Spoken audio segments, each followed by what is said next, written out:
Hello बच्चों, the question says the sum of ages of man and his son is 45 years. 5 years ago, the product of the ages was 4 times the man's present age. Find their present ages.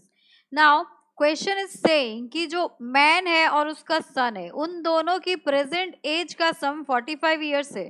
5 साल पहले दोनों के product as का जो product था वो 4 गुना था man के उस समय के एज से.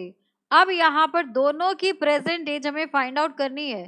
तो यहाँ पर इस क्वेश्चन को सॉल्व करने के लिए हम की कंसेप्ट यूज करेंगे, that is age of man 5 years ago. 5 साल पहले कितनी हो जाएगी?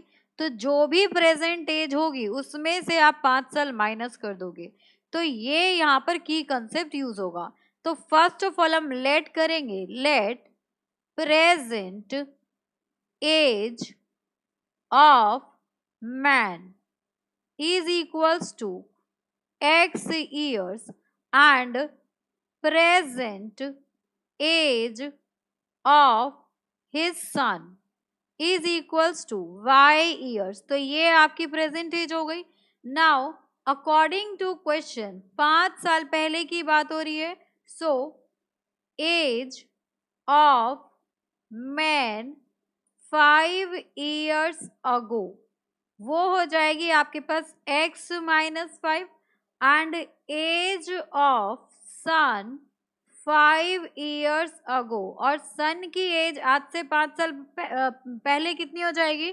तो ये भी हो जाएगी आपकी y माइनस 5. दोनों की प्रेजेंट एज में से 5 साल कम कर देंगे.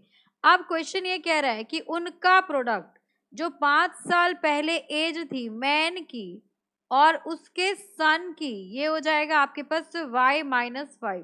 उसकी वैल्यू देखिए कितने गिवन है. सो ये हो गया आपके पास y minus 5 is equals to 4 times, इसको ध्यान दीजिए, 4 times the man's age at that time. तो आज से 5 साल पहले मैन की एज कितनी थी? तो मैन की एज थी यहाँ पर x माइनस 5. ये हो गया आपके पास मैन्स एज, ये हो जाएगा सन्स एज और ये हो गया आपके पास मैन्स एज. अब यहाँ पर देखिए इसको हमें सिंप्लीफाई करना है. तो यहाँ पर ये आपका ऑलरेडी यहाँ से कैंसिल आउट हो जाएगा. So y minus 5 is equals to 4, y is equals to 9 years old. यानी कि जो सन है उसकी प्रेजेंट एज है 9 ईयर्स एंड उन दोनों के एज का सम 45 ईयर्स है. It is given that x plus y is equals to 45. So x will be equals to 45 minus 9.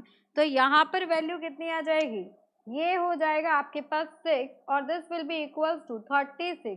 So present age of man will be 36 years and present age of his son is 9 years. Hope you understood it very well. Thank you so much. Best of luck.